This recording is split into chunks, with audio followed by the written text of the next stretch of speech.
把糯米团放到油锅里按一按，出锅就是一道馋人的美食。这个做法绝了，千万不要错过。糯米粉300克，糖10克，分次倒入240克水，翻拌均匀。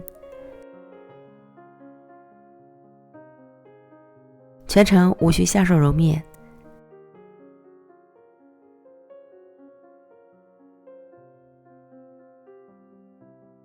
最后拌成光滑湿润的糯米团。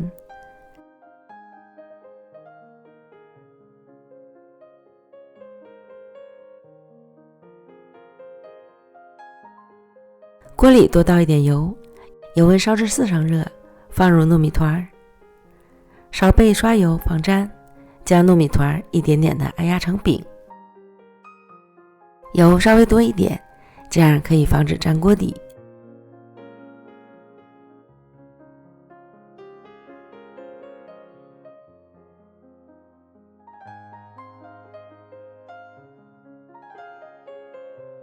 待底部烙至金黄酥脆后翻面，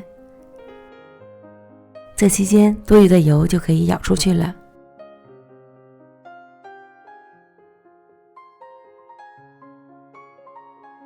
翻面之后再按一按。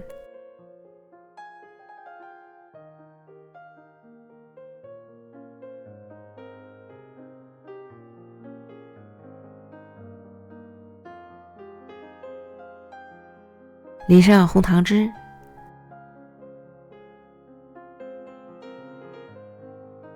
再撒满熟的花生碎，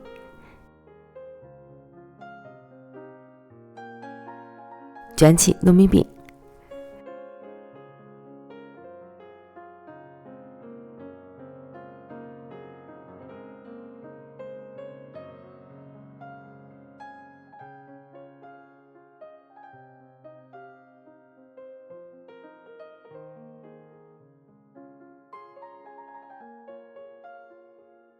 整理好形状即可出锅。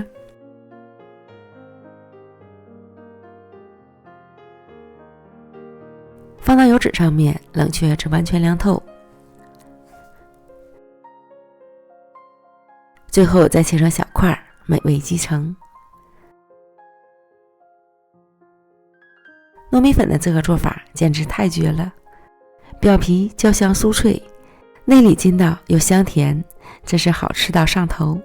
关键做法真简单，相信我，别错过，你一定要试试，保证你吃完也会上瘾。美食天天更新，感谢您的观看，咱们下期见。